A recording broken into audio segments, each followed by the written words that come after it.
Bienvenidos al Diplomado en Gerencia Sanitaria y de Salud. Yo soy la ingeniero María Andreina Angulo, especialista en gerencia de la construcción de edificaciones, magíster en gestión para la creación intelectual con experiencia en calidad. Para hablar de gestión de calidad es necesario comprender dos conceptos importantes como son la gestión y la calidad.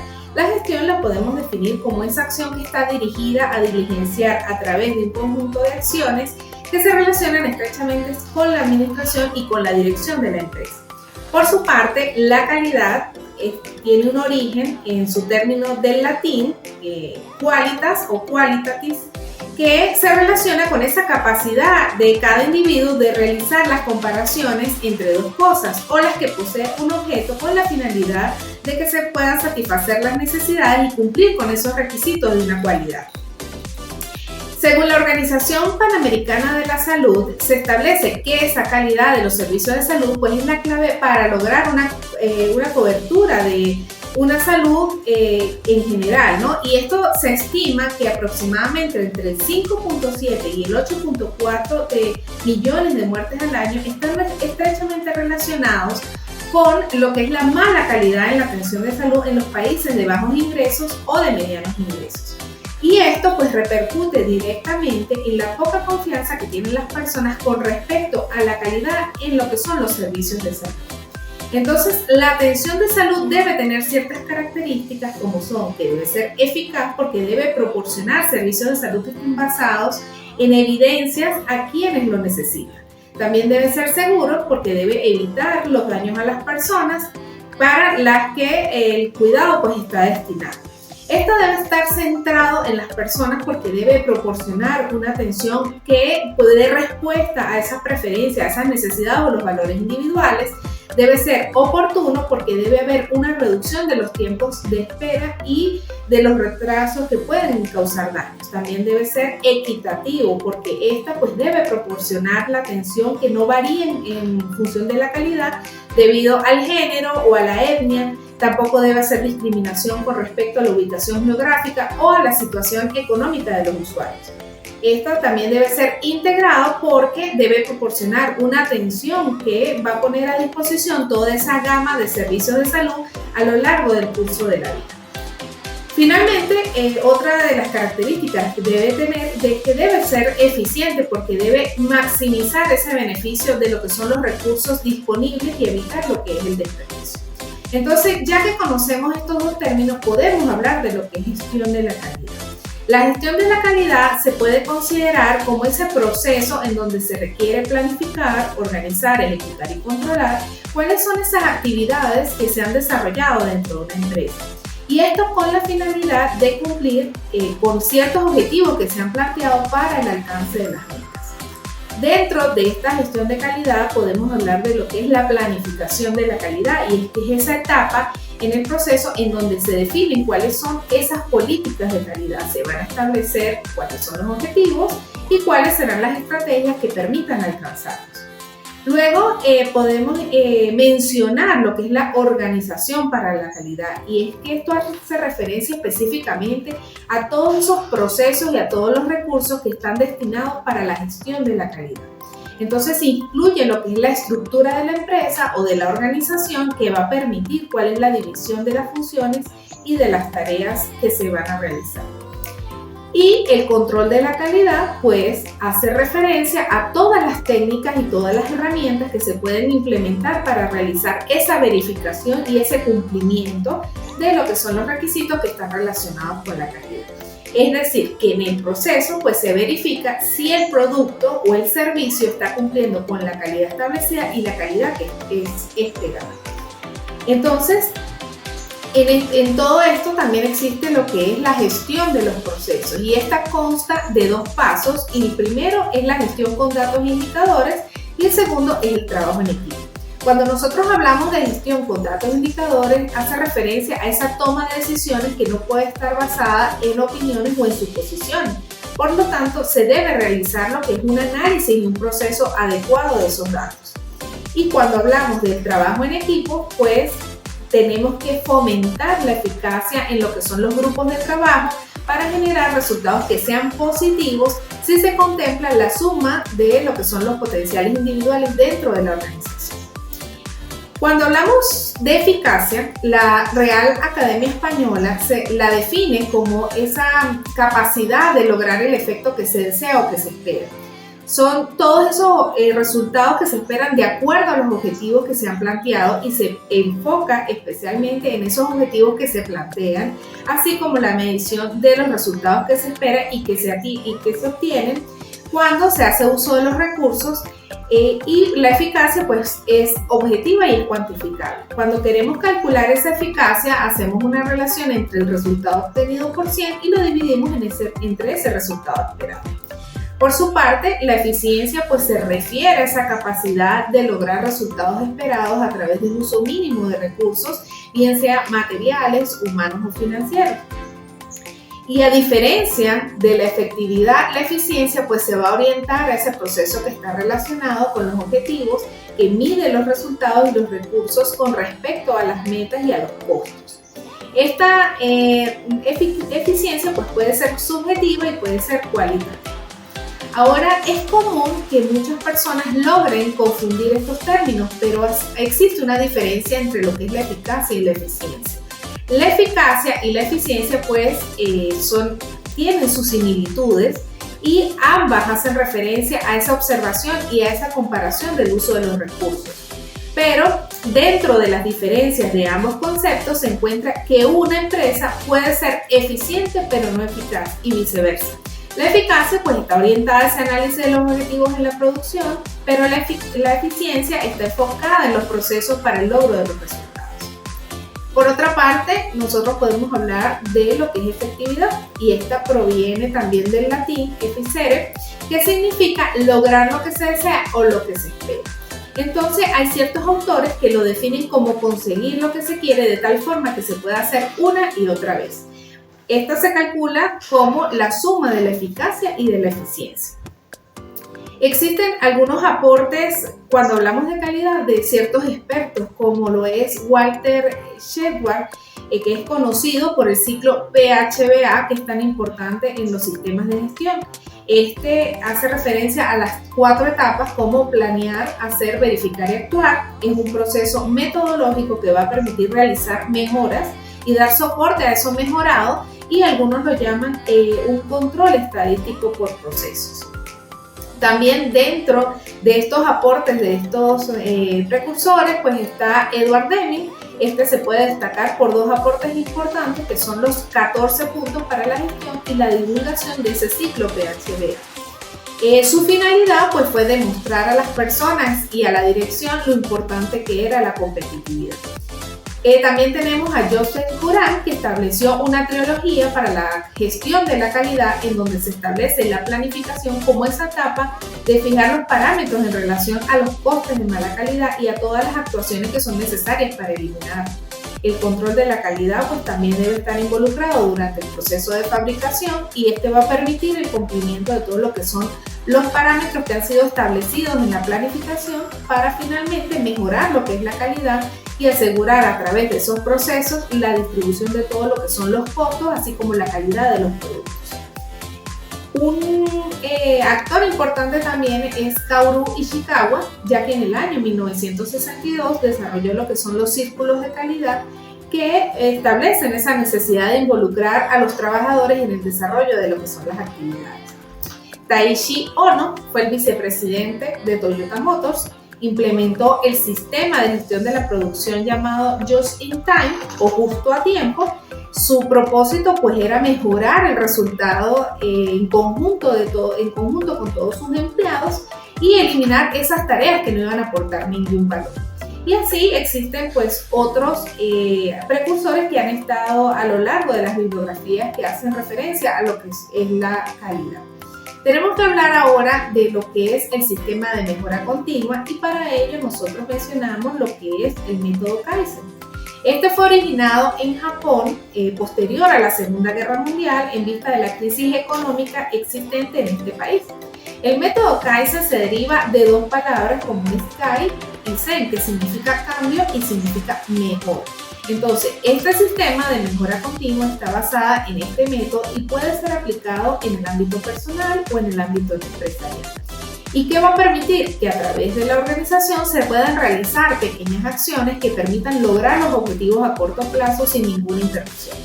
Este método tiene 5 técnicas llamadas las 5 S que buscan priorizar esos cambios pequeños que se quieren generar.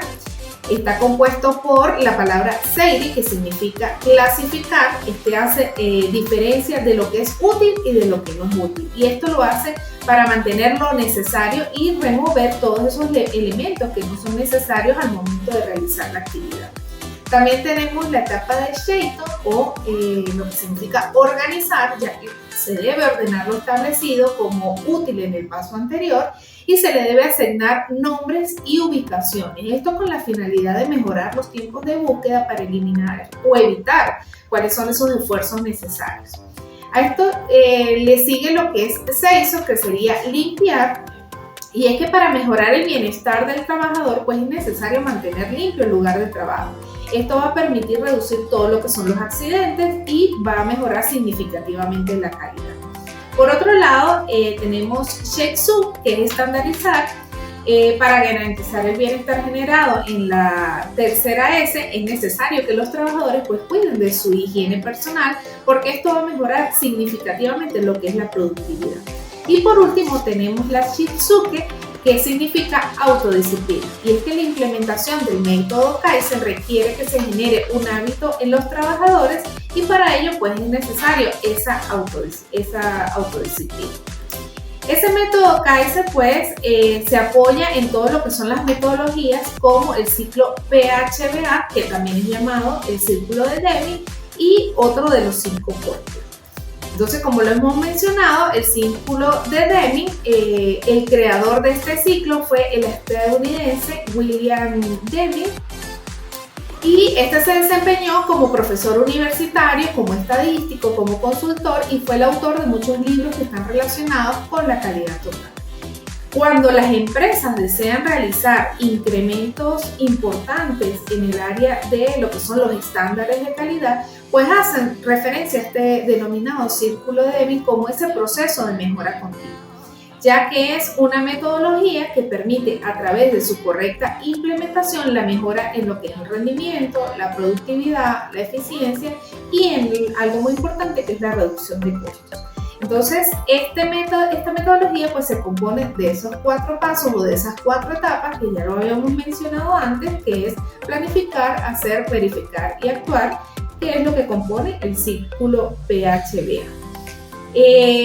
Por sus siglas en inglés y en español se desarrollan como la siguiente fase. Planificar pues es esa etapa donde es necesario conocer y establecer cuál es la situación de la empresa o de la organización.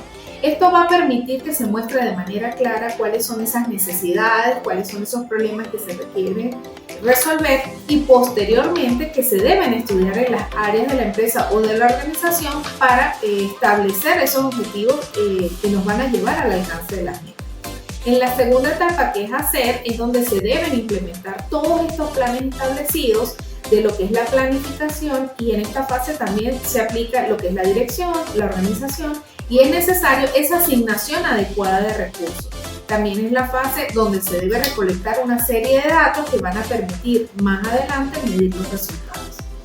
Posteriormente tenemos lo que es la tercera fase, que es verificar, y en esta pues se aplica el control. De esta forma pues se realizará la verificación de lo que es el cumplimiento de las 2 fases anteriores, controlando el cumplimiento de los objetivos. ¿Qué me va a permitir esta fase? Identificar cuáles son esas fallas que están persistiendo durante todo el proceso, tomarlas en cuenta y ajustarlas. Y finalmente tenemos la fase de actuación. Y es que una vez que se han aplicado las 3 fases anteriores, pues se deben analizar todos esos resultados obtenidos en la fase 3. Para ello, pues se elaboran informes y esto permite comparar y analizar si se han implementado de mejor manera los ajustes, si van a ser permanentes o si se requieren aplicar cambios diferentes. Entonces, si la empresa, luego de que se aplique todo este ciclo, se obtienen los resultados esperados, para esos objetivos que se han establecido en la planificación, pues el ciclo pues puede ser usado como referencia para otras empresas que estén en el mismo ramo. Ahora bien, si estos resultados no son satisfactorios, pues se deben hacer reajustes con el debido propósito pues para obtener los resultados esperados. Existen ciertas ventajas y ciertas desventajas con respecto al círculo de Deming. Cuando hablamos de las ventajas, hay una mejora continua, hay una detección de problemas, se identifican lo que son las fortalezas, la competitividad empresarial o de la organización, el incremento de la productividad es significativo, hay reducción en los tiempos y en los costos, y pues la aplicación de este ciclo se puede hacer de forma indefinida. ¿Cuáles serían sus desventajas? Bueno, hay una lentitud en el proceso, hay una ineficiencia, es efectivo solo en situaciones equilibradas o de acuerdo a lo que se ha planificado en la primera etapa. Luego tenemos, cuando hablamos de calidad, lo que es el pensamiento basado en los riesgos. Y es que la norma ISO 9001 como elemento innovador en él se incorporó lo que es el pensamiento basado en los riesgos. Este tiene como finalidad la identificación de todos los factores a nivel externo e interno. Entonces, en la gestión del riesgo, pues se enfoca en el manejo de esa incertidumbre que se origina cuando se está en presencia de lo que son las amenazas, y esto va a permitir establecer los riesgos como esa base del proceso de la planificación. El tema de riesgo pues no es nuevo dentro del concepto de sistema de gestión. La norma ISO 9001-2015 define ese riesgo como un efecto de incertidumbre sobre los resultados previstos. Y dichos resultados previstos son simplemente el resultado del alcance del sistema de gestión con respecto a todos esos objetivos que deben estar dirigidos a satisfacer los requisitos del cliente, así como los requisitos lo que son los requisitos legales y reglamentarios y todas las especificaciones de lo que está comprendido en la empresa o en la organización. Entonces existen ciertos pasos para implementar ese pensamiento basado en los riesgos. Uno de ellos es identificar los riesgos y las oportunidades. Partiendo de los objetivos que establece la organización, pues se pueden aplicar ese pensamiento basado en riesgo. Para ello, pues se deben establecer desde el nivel gerencial cuáles son las amenazas que pueden impedir el logro de esos resultados. Uno de los riesgos a los que está expuesta la organización es la pérdida de ese recurso humano que está capacitado, y estos clasificados como riesgos internos van a afectar a la organización. Ahora bien, un riesgo externo se considera cuando la empresa pues no tiene esa posibilidad financiera de contratar un recurso humano que esté capacitado. Esos riesgos pueden generar o pueden ser oportunidades de mejora cuando se han atacado las fallas y cuando se da una solución oportuna. También dentro de los pasos para este pensamiento es la planificación, porque con base a lo establecido en la norma ISO 9001, ese pensamiento basado en riesgo va a permitir que se implementen estrategias que logren minimizar o eliminar esos riesgos. Por lo tanto, esa gestión de riesgo pues, puede competir con lo que son compañías o con otras organizaciones que van a permitir desarrollos en las relaciones mutuas entre estas empresas. Luego tenemos lo que es incorporar esos planes de sistema de gestión de calidad, donde se debe diseñar con base en los riesgos para luego incorporarlos dentro de lo que es el sistema de gestión de calidad, y estos pueden ser verificables a través de lo que son las auditorías internas. Finalmente, dentro de los pasos en este pensamiento tenemos lo que es la evaluación de los resultados, y esta se debe realizar lo que son mediciones, y uno de los aspectos que se debe medir es la efectividad, que lo hablábamos al inicio de esta clase. Y pues se deben realizar lo que son las auditorías programadas y las revisiones periódicas del sistema de calidad. Ahora, otro aspecto que es importante aclarar, sobre todo cuando hablamos de calidad, es la calidad total. Y es que esta se define como un conjunto de filosofías, de métodos y estrategias para que una empresa pues, se movilice para producir la calidad a través de lo que es la satisfacción del cliente. En el área de la salud pues, sería lo que es la satisfacción de los usuarios. Y esa calidad total debe estar orientada a través de estas estrategias que permitan satisfacer no solo a esos clientes, sino que debe tomar en cuenta también a los empleados y las empresas con lo que son sus accionistas en conjunto con la sociedad. Ese control de calidad japonés pues es una revolución en lo que fue el pensamiento de la gerencia, de lo que son las normas industriales japonesas, porque definen el control de la calidad como un sistema de métodos de producción que económicamente va a generar bienes y servicios de calidad acorde con lo que son los requisitos de los consumidores. Esa calidad en la industria va a constituir un valor cuyo proceso inicia con lo que son las teorías de administración científica de Taylor. Van a reducir el papel de desempeño del ser humano en la cadena de valor, y todo esto antes mencionado pues va a iniciar con lo que es el modelo de Chicago.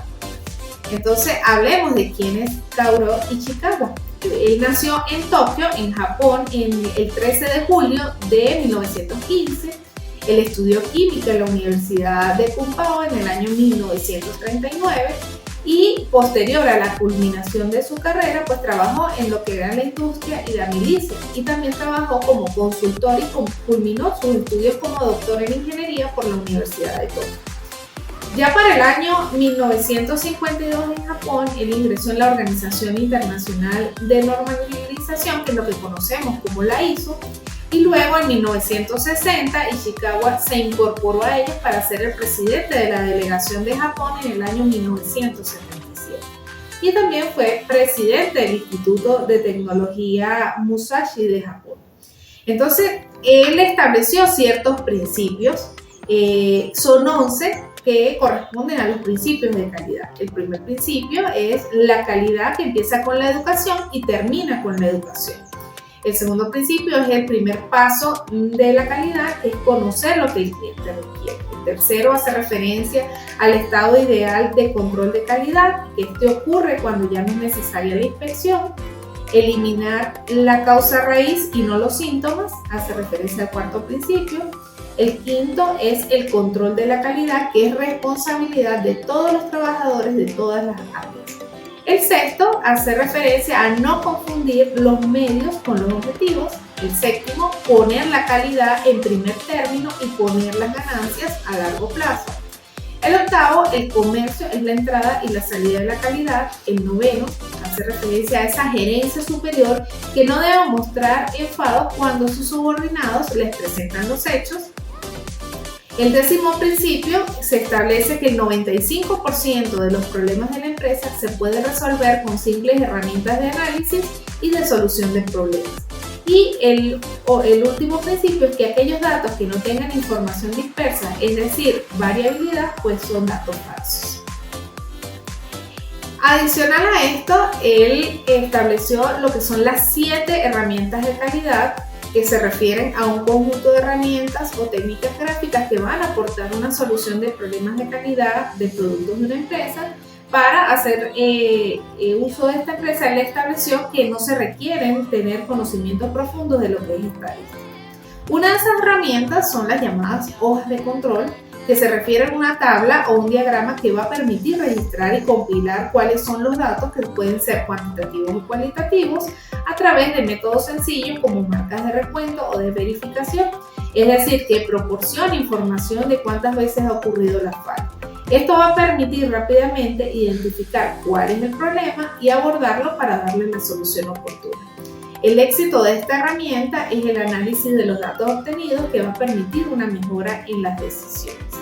Por otro lado, tenemos lo que es el histograma. Este hace referencia a ciertos gráficos de barras, generalmente que son utilizados para resumir la frecuencia que es expresada en números de ocurrencia de un evento o un suceso, y esta herramienta gráfica permite visualizar cuál es ese tipo de distribución, cuál es ese grado de dispersión, y asoma la primera aproximación de lo que es el control estadístico.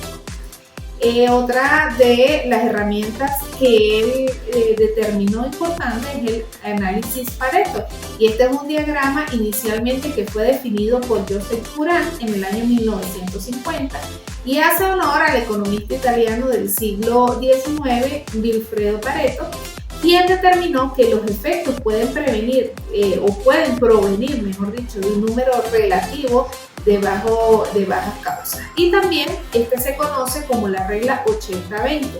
¿Qué quiere decir eso? 20% de las causas en generales y un 80% de lo que son los resultados.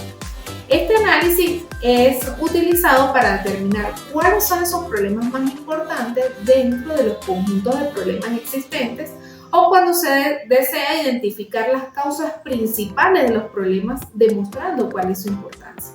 El método en que está fallando, los costos, entre otras variables que se pueden tomar en cuenta.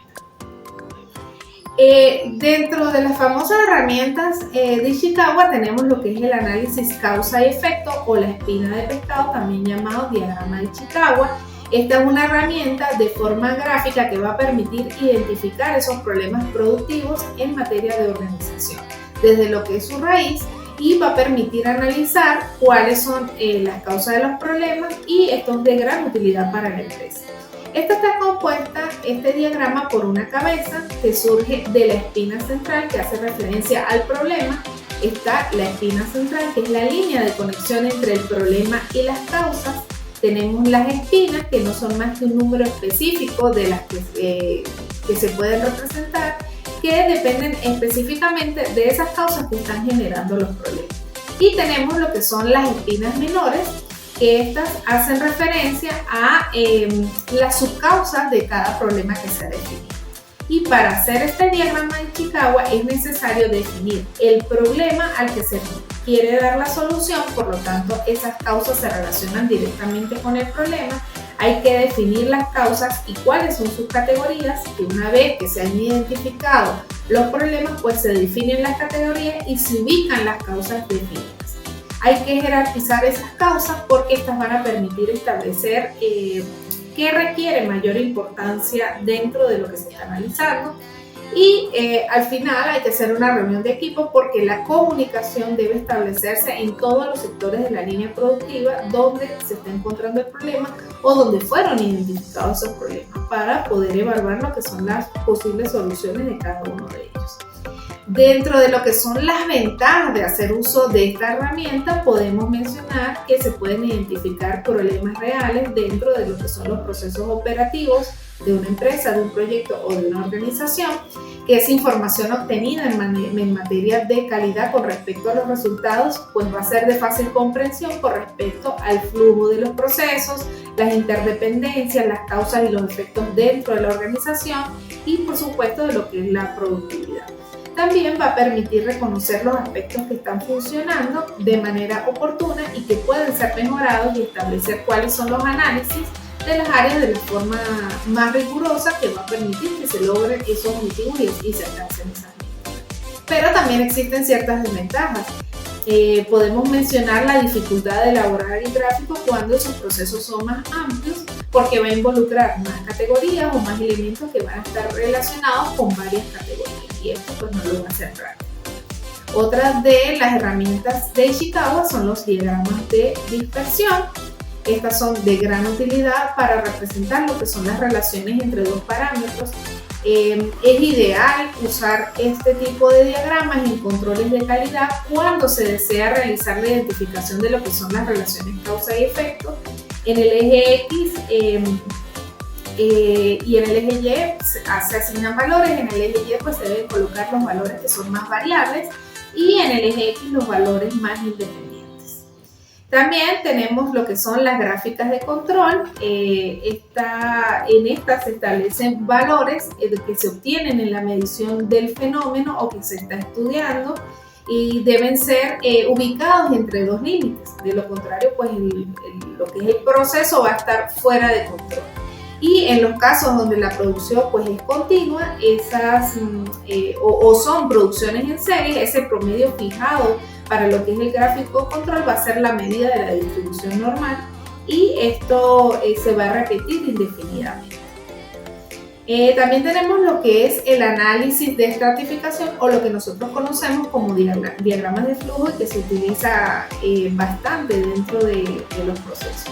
Esta va a describir, como lo acabo de mencionar, lo que son los procesos en sus diversos pasos y los ubica de una manera secuencial, y es recomendable pues cuando se quiere señalar cuáles son esas acciones cuando se quieren identificar los cuellos de botellas y las operaciones que se están realizando.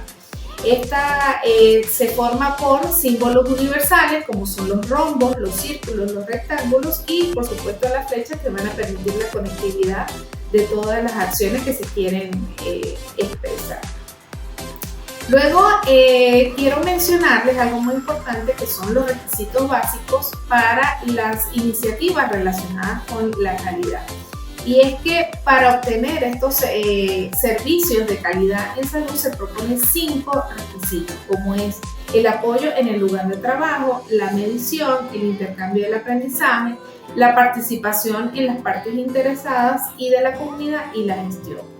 Cuando hablamos del apoyo en el lugar de trabajo o hace referencia a ese momento de realizar lo que es una planificación en la detección de las deficiencias del sistema de salud que va a permitir desarrollar la capacidad para la mejora de la calidad en lo que son los centros de salud, aumentando ese desempeño de los trabajadores mediante lo que son las visitas de apoyo, creando mecanismos para la integración y la supervisión del trabajo. Cuando hacemos referencia a la medición, pues esta puede ser compleja y va a requerir lo que es la adaptación en cuanto a los distintos contextos. En esta se define cuáles son los datos que deben recopilarse dentro de los centros de salud para que me permitan impulsar la mejora. El intercambio y el aprendizaje pues son todos esos elementos que van a formar pieza fundamental para la mejora de la calidad, así como la puesta en marcha y el mantenimiento de los sistemas de aprendizaje que pueden tomar cierto tiempo, y para obtener esos resultados deseados hay que hacer pues un diseño correcto y oportuno. El cuarto criterio sería la participación de las partes de la comunidad. Es una condición necesaria que va a garantizar esa atención que prestan los centros de salud, que está dirigida a satisfacer la necesidad de los pacientes y de los miembros de la comunidad. Y por último tenemos la gestión, porque se requiere una formación que incida directamente en los programas de lo que es la calidad, que pueden ser aplicables a los centros de salud. Y en este caso se debe promover lo que es una cultura de calidad en todo lo que son los líderes del sistema de salud, y por supuesto capacitar a los que son los gerentes de salud.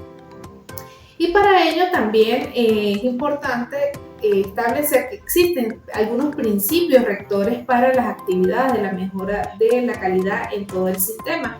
Y estos principios pues hacen referencia a lo que es la adaptación del contexto, hacen referencia a lo que es la mejora de la atención que se está brindando. También podemos mencionar lo que es apoyar a los trabajadores de la salud y aprovechar las estructuras en las funciones existentes. Cuando hablamos de lo que es la evaluación de todos estos procedimientos, se debe hacer un análisis sistemático que va a consistir en determinar en qué medida se están alcanzando esos objetivos propuestos. Entonces, esto se convierte en un instrumento fundamental en lo que son las decisiones dentro de lo que es un ciclo gerencial en salud.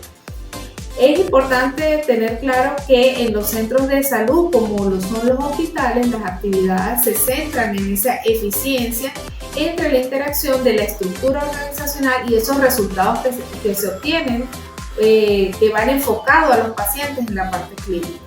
Esos instrumentos que se utilizan para evaluar ese desempeño de los hospitales es a través de lo que son los indicadores, y estos deben servir como guía para el análisis del comportamiento de los procesos de la atención de salud. Pero muchas veces no tenemos claro qué es un indicador.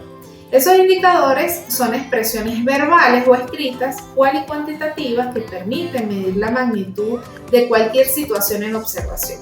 Esos indicadores van a expresar ese comportamiento de las variables y de los atributos de las actividades que se están realizando. Permiten ser comparables y esto lo convierte en un valor de referencia.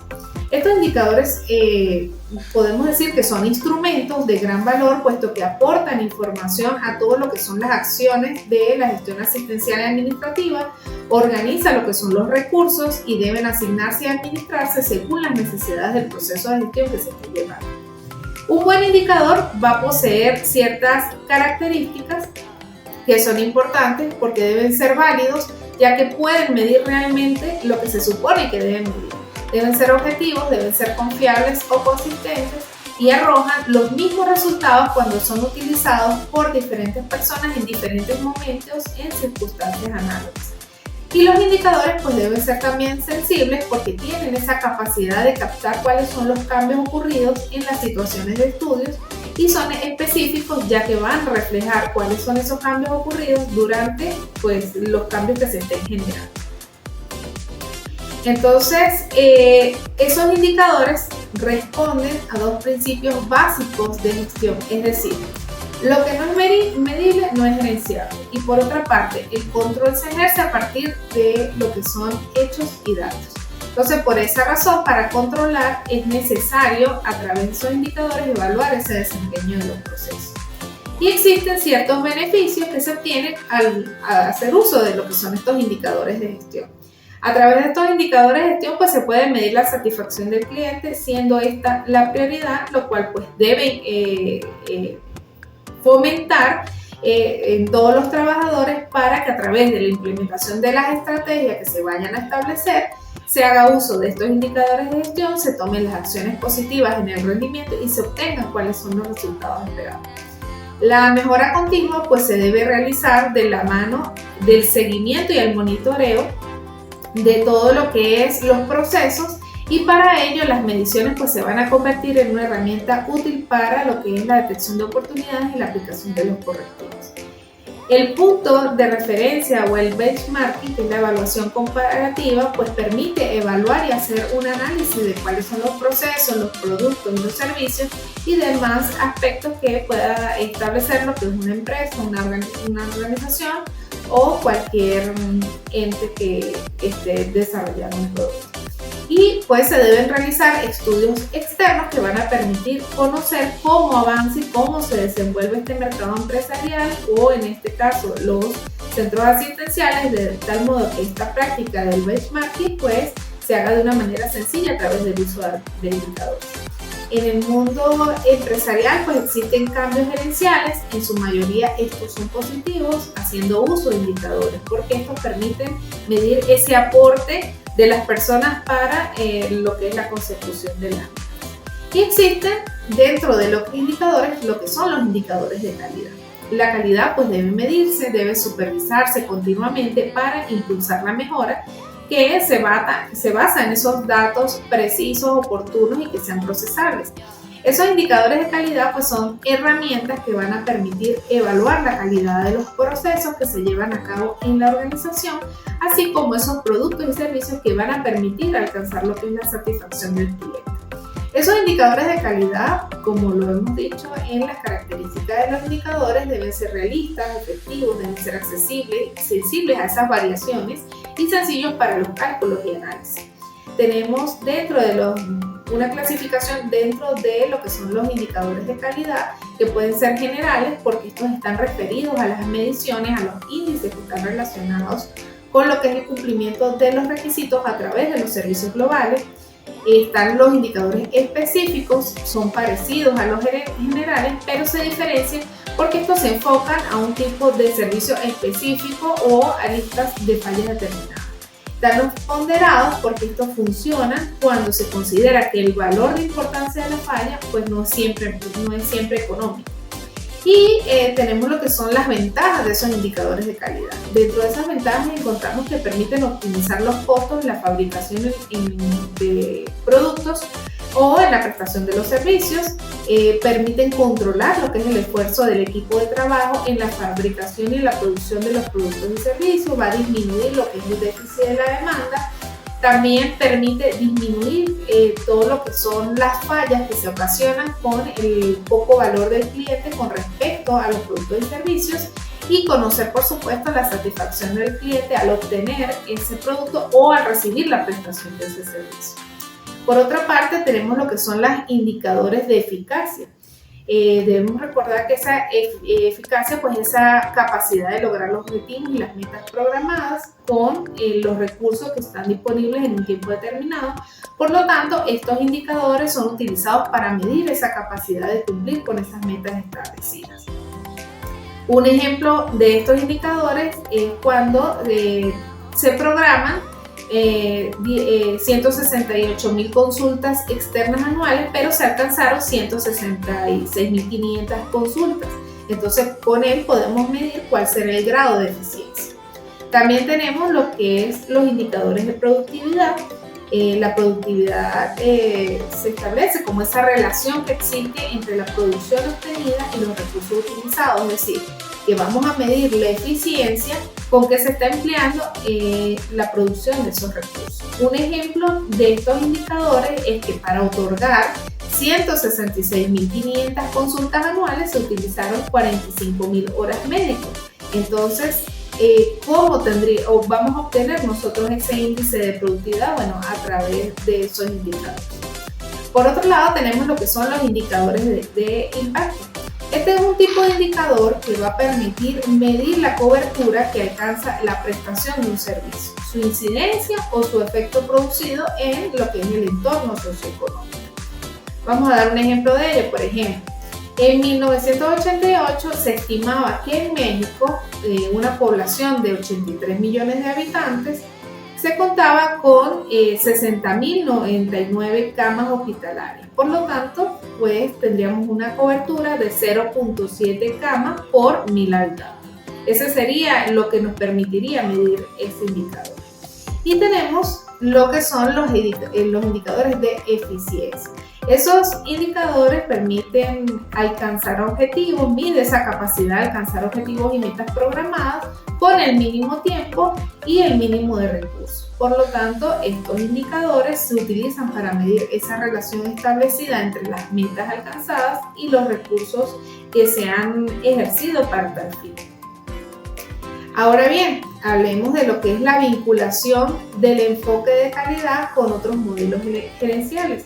Y estos se definen como esa capacidad para combinar cuáles son los sistemas o los modelos de forma apropiada de acuerdo a la naturaleza del negocio y a la cultura de la organización. Entonces, tenemos lo que es la calidad total y el liderazgo que está centrado en los principios.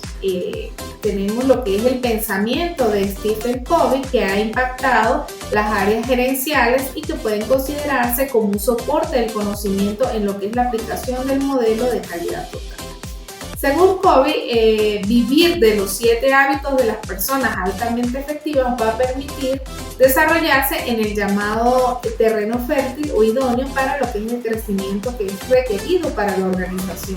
Este pretende pues desarrollar la calidad porque se basa en lo que son las relaciones entre las personas. Y él tiene lo que son 7 hábitos.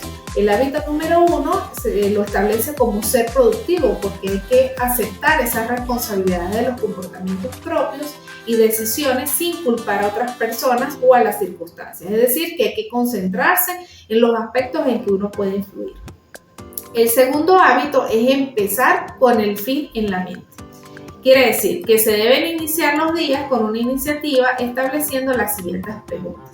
¿Por qué estoy o estamos haciendo esto? ¿Qué resultado queremos? ¿Qué necesidades de clientes, empleados estamos tratando de satisfacer? ¿Cuál es nuestra misión? Porque la misión de cualquier empresa o de cualquier organización puede ser considerado como un proceso efectivo para fortalecer ese compromiso que tiene la misma organización o la empresa. El hábito número 3 hace referencia a que primero lo primero, es decir, las cosas se deben hacer de manera correcta, por lo tanto se deben establecer prioridades dando importancia de manera estratégica y esto va a permitir mejorar la efectividad de la calidad porque va a cambiar lo que son los paradigmas y la perspectiva entre lo que es urgente y lo que es importante. El cuarto hábito es pensar en ganar-ganar, es decir, que si se desea conseguir un beneficio mutuo, así como la interdependencia cooperativa, pues esta actitud va a permitir la construcción de lo que es una estructura para colaborar y cuáles son los sistemas de remuneración que van a propiciar ese trabajo en equipo. El hábito número 5 es que hay que buscar primero entender y luego ser entendido. porque desde las bases, desde la filosofía de lo que es la calidad, pues se establece que se debe comprender la relación causa-efecto a través de lo que son las herramientas estadísticas. Esto va a permitir escuchar asertivamente con lo que se inicia un proceso de recolección de información, entendiendo lo que son los juicios externos antes de que se formulen nuestros propios juicios o nuestros propios criterios. El hábito número 6 es crear sinergias, porque cuando se habla de la calidad total, esto implica una cooperación máxima entre los miembros del equipo y las organizaciones interdependientes. Es decir, el proceso de producir sinergia mediante la valoración y el compromiso va a permitir lograr el compromiso justo. Y el último hábito, que es el hábito número 7, es afilar la sierra, porque el mejoramiento continuo promueve el fortalecimiento constante de la dimensión física y económica, también la dimensión intelectual, social y global. Entonces, con esto damos finalizada la clase de calidad, la cual tendrán en su material de consulta. Muchísimas gracias.